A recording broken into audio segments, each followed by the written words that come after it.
News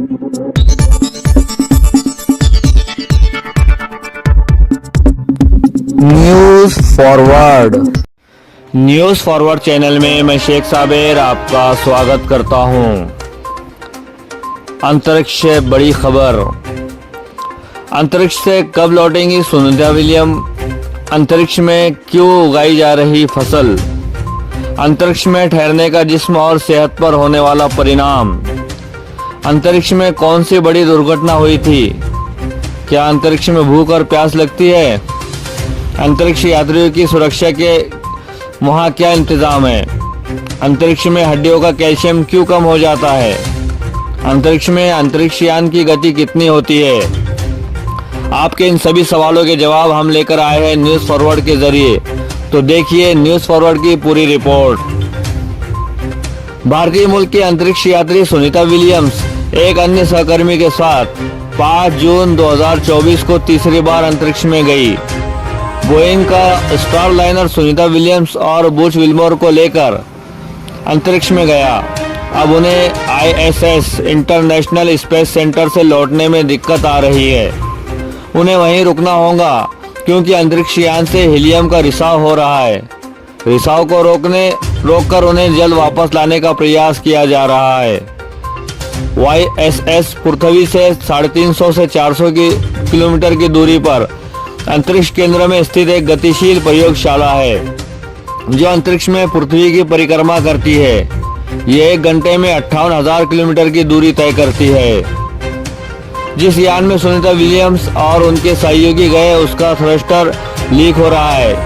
इस यान में थ्रस्टर 28 है। थ्रस्टर एक इंजन की तरह होता है। उस थ्रस्टर को दुरुस्त किया जा रहा है। एक तो वहाँ का तापमान अजीब है। बहुत से लोग पूछते हैं कि समस्या आएगी। ये बात समझ में पहले नहीं आई क्या? समस्या वहाँ क्यों आई? तो वो ये कि वहाँ के वातावरण में क्या समस्या होंगी इसका पता यहाँ धरती पर नहीं चलता। सभी उत्पादों को परीक्षण करके भेजा जाता है। जो समस्या यहाँ नहीं हुई वहाँ हो गई।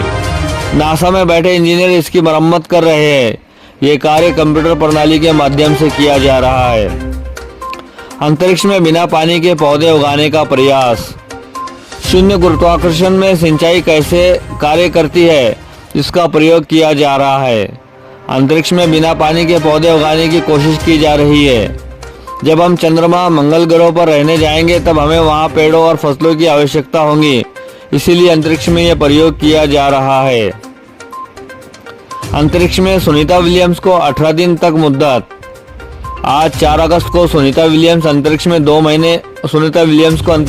महीने पूरे हो गए हैं। अब उन्हें 18 दिन के अंदर वापस लौटना होगा क्योंकि उनके 2 अंतरिक्ष यात्री रूसी अंतरिक्ष यान से जाने वाले हैं। जब वे वहां पहुंचेंगे तो भीड़ होगी। इसलिए 2 रूसियों के जाने के बाद सुनीता विलियम्स और उनके सहयोगी को वापस लौटना होगा। अंतरिक्ष की बड़ी घटना। 2003 में अंतरिक्ष यान कोलंबिया 1 फरवरी 2003 को दुर्घटनाग्रस्त हो गया जिसमें कल्पना चावला समेत 7 अंतरिक्ष यात्रियों की मौत हो गई। अंतरिक्ष यात्रियों की सुरक्षा की चिंता। अंतरिक्ष केंद्र में पहले से ही कुछ अंतरिक्ष यात्री मौजूद है जिनकी मदद ये दोनों कर रहे हैं। उन्हें कुछ दिनों में वापस आना था लेकिन 40 दिन बाद भी वे वहीं हैं। वैसे तो इस देरी में उन्हें कोई खतरा नहीं है। अगर उनका ईंधन खत्म भी हो जाए तो भी उन्हें आपूर्ति की जाती है। अंतरिक्ष केंद्र को हमेशा हर चीज मुहैया कराई जाती है इसलिए उन्हें खाने पीने की कोई कमी नहीं है। जब अंतरिक्ष यात्री अंतरिक्ष में जाते हैं तो उनकी सुरक्षा सबसे महत्वपूर्ण होती है। कोलंबिया यान की दुर्घटना के बाद अब अंतरिक्ष यात्रियों का बहुत ख्याल रखा जाता है।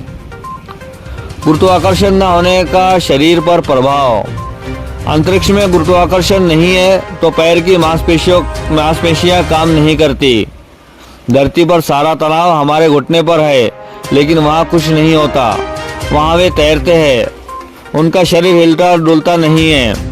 इससे उनकी हड्डियां कमजोर होने का खतरा रहता है क्योंकि वे काम नहीं कर रहे हैं। कैल्शियम कम हो जाता है। 40 या 50 के बाद ये अंतरिक्ष यात्री बहुत फिट होते हैं लेकिन वहां जाने के बाद हड्डियों की समस्या महसूस होने लगती है। इसलिए उन्हें वहां समय पर भोजन और आहार लेना पड़ता है। वे बहुत कम पानी पीते हैं। यहाँ हमें भूख लगती है, पर वहाँ अंतरिक्ष में बहुत कम ही खाया जाता है। वहाँ का माहौल 24 घंटे एक जैसा रहता है। पृथ्वी पर गुरुत्वाकर्षण के कारण शरीर में रक्त पैरों की ओर बहता है, लेकिन अंतरिक्ष में रक्त सिर की ओर बहता है। इससे आंखों और दिमाग पर अधिक तनाव पड़ता है। जब ये अंतरिक्ष यात्री वापस लौटते हैं तो उन्हें क्वारंटाइन कर दिया जाता है। धीरे धीरे सब कुछ उन्हें